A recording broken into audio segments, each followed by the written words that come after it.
As a communications person in your church, you have an important job. Whether you're a volunteer or a full-time professional on staff, you're charged with communicating the mission of your church.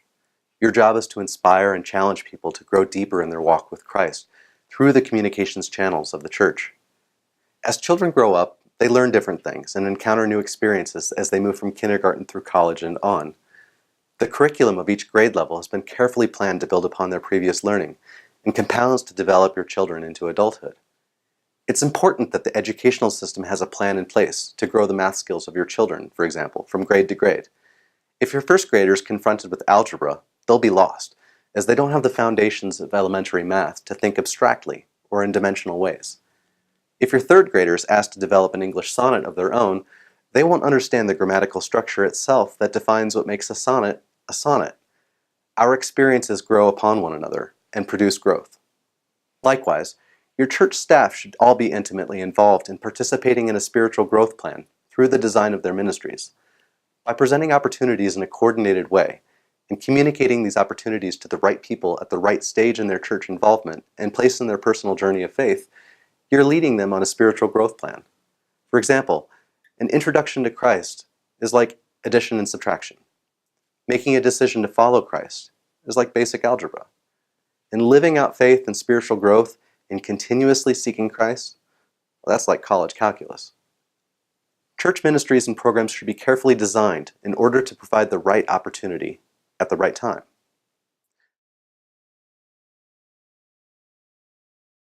Provide clear baby steps to newcomers for initial involvement.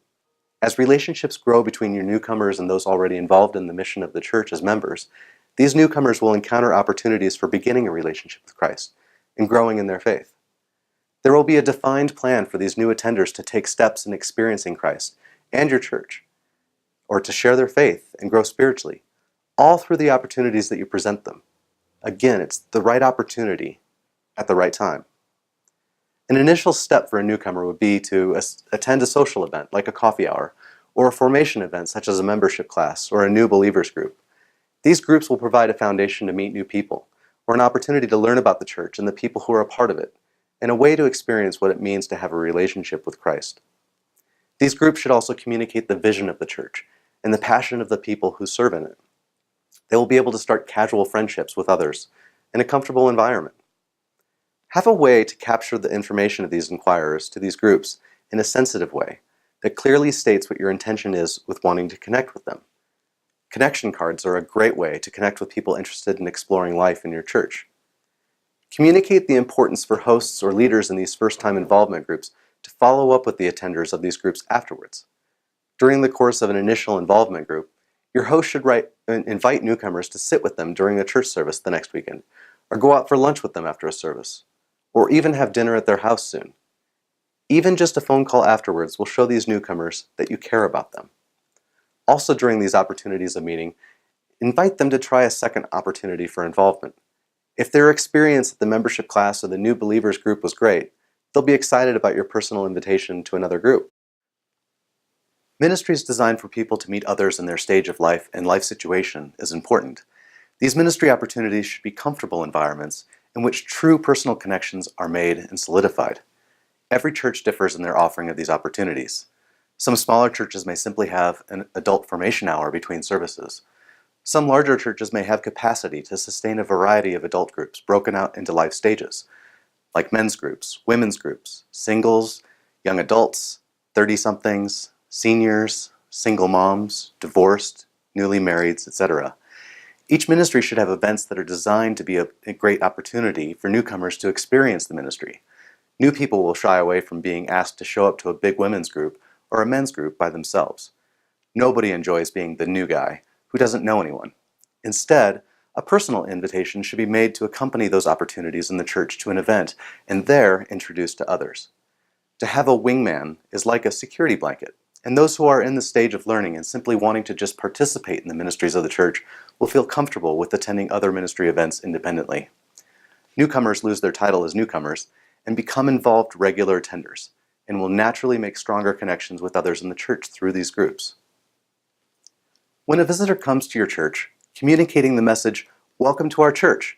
Please join our 9-month catechumenate class or volunteer in our children's department," doesn't work. It's not the right opportunity at the right time. After parishioners have explored opportunities in the church and learned and participated in low commitment opportunities, both social events and faith formation opportunities, they are then ready to make higher commitments with their time. Now they're ready to explore opportunities to grow in deeper ways, with an increased commitment. If you and your spouse or partner already know another couple in the church, or you've made some acquaintances through groups previously mentioned, as you've participated in those church activities, then you'll be more open to accepting an invitation into a small group experience, or a catechumenate class, or opening up to even more personal encounters like a men's retreat or a women's retreat. As parishioners have moved from newcomers to participating in events and opportunities to deepening in their commitments, they'll have caught the vision of the church and begin to live out the mission of the church. They'll want to start serving. Hopefully the church will empower these new leaders with opportunities to step into. Imagine, you won't be begging for people to volunteer. Church ministries will communicate their opportunities for serving through these life groups or adult formation groups, and people will serve together because they want to, not because they were begged to do so. They'll be comfortable, and they'll begin to take ownership of the church. It is no longer just the church they attend, but it is now their church, an important distinction. They'll want to invite their friends, and they'll want to help with introducing newcomers to your church. Your church is thriving because the church's mission is being fulfilled, and spiritual growth is occurring throughout the church body. Take the next 10 to 15 minutes to write down all of the church ministries, programs, or events you can think of. Then see if you can put these ministries or events into the 4 buckets that we've talked about. Discuss whether each ministry or event is helping people grow deeper in their faith and whether or not there is a natural movement from one level to another. Are you asking for commitments that are not reasonable for where a person might be on their journey? Or are you being clear about next steps? This is a great exercise to discover how your ministries and programs align with one another. Come back to this video when you are ready to learn how to communicate these next steps in your spiritual growth plan.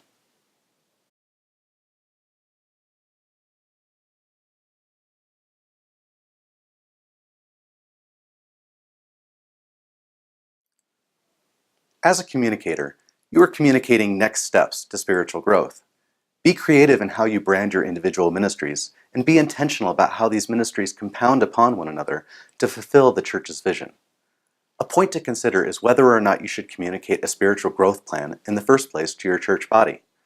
Sit down with your first grader and draw out the educational system and create a syllabus for life learning on how they'll first learn addition and subtraction, then multiplication and division, percentages, quadratic equations, algebra, calculus, and trigonometry. They don't care. They'll be lost, and they'll want to go and play outside with their friends. In Hebrews 5:12, it says, "For though by this time you ought to be teachers, you need someone to teach you again the basic elements of the oracles of God. You need milk, not solid food." It's important that the educational system has a plan in place to grow the math skills of your children from grade to grade. Again, your church staff should all be intimately involved in participating in a spiritual growth plan through the design of their ministries. By presenting opportunities in a coordinated way and communicating these opportunities to the right people at the right stage in their church involvement, you're already leading them in spiritual growth. This plan is a leadership document and is not a plan that is shared widely to visitors, newcomers, members, or a congregation at large. It is a plan for leadership to be intentional about presenting next step opportunities, the right opportunities at the right times. Be intentional and honor God with your prayer and consideration of God's leading in how to guide your church body, and follow that call into action. I'm guessing that you feel your church is doing way too much stuff. Are your ministries constantly battling for promotional space in the bulletin or on the website, in your newsletters, or in what other communications channels you use? Are parishioners so overwhelmed with opportunities to get involved that they just freeze up and don't do anything at all? First off, there's only so much you can do as a church to communicate stuff. Imagine your total communications as a pie chart. What percentage gets what? Does your newcomers reception get 20% promotion? Where 20% of the time, in any given publication, this first step for newcomers to engage with the church is promoted? An appeal for joining the adult choir gets another 10% of the church communications. Children's ministry gets 15%. Outreach gets 20%. The book club gets 10%. Centering prayer group gets 10%. and your church picnics, potlucks, special events get 10%, and the high school youth group gets 5%, that's 100% already. Use your last exercise of naming your ministries, programs, and events, and figure out what percentages of current promotions belong to each. But what about the vacation Bible school for that summer? Or the special marriage seminar for couples? Or the night of worship that your worship team is putting on? Or the Advent retreat that the diocese has asked you to promote? What other events or groups are asking for promotion? Now the Boy Scout troop that your church hosts want promotion. So does the Parents of Preschoolers group that meets. And don't forget about the Women's Book Club on Tuesdays and the Seniors Ministry. Whatever group it is, whatever ministry it is, it wants a piece of that pie. What is the most important to the church leadership? If you are a church that's heavily focused on social justice and advocacy, then that piece of the pie might be bigger. If your church is all about adult formation, then that piece will be bigger. Whatever piece becomes bigger, of course, makes another piece smaller. You have only so much space to promote. Start with your vision and work backwards. Be intentional about creating space for ministries that accomplish your vision. Focus is a key component in communicating. You're leading people in one direction, hopefully, of where you'd like them to go. But if there's unorganized, unplanned promotion of all events and groups in the church, to an attender it may seem that you're asking them to go in 6 different directions. Just as your promotional space is limited, so is the time of each of your attenders. How much time can you expect out of your church families to be involved in church activities? More than ever, kids have increasing amounts of homework, and parents have jobs that their schedules are ever changing, and school activities pile up one upon another.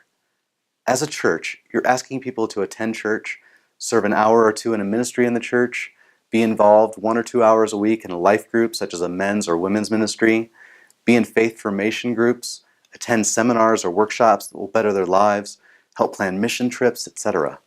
It's just too much. Your people are currently saying, they're asking so many different things of me, and I can only commit to church things for a few hours per week.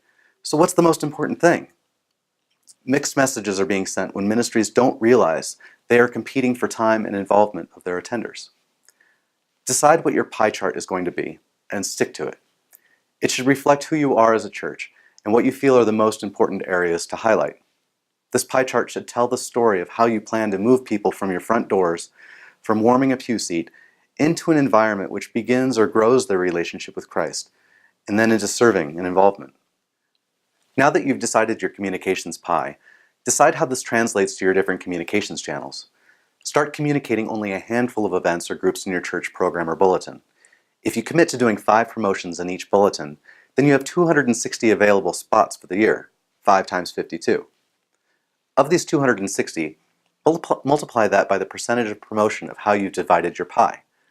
For your newsletter, decide that you're only going to promote 10 things weekly, for example. That's 520 available slots of promotion. Figure out how many promotional slots each ministry gets for the year. You may want to only do this on a monthly schedule. For a ministry that has 20% of the pie, 2 promotional spots per week in a 10-slot newsletter. Schedule it out. Next, begin a calendar of all your promotions in a spreadsheet. Keep track. You'll be able to plan out well in advance all your promotions, weeks, even months in advance. You can negotiate with your ministries what they each view as being the most important events in their ministries. The best part is that they're not allowed to have more promotional spots than previously decided upon by the pie chart. Again, more promotion of one ministry equals less promotion of another. Having a plan in advance allows you to say no. No is the hardest part of being a communications leader in church. Ministries feel that you're saying no to not just their ministry, but them as a leader, and many take it personally. Your leadership in communications is designed to oversee the big picture. Ministry leaders are passionate about their area and think continuously about how they need more promotion to ensure success of their ministry. By having a cap on their promotions through an overall plan, they'll pare down of what they feel is the most important events to promote. They'll be more strategic.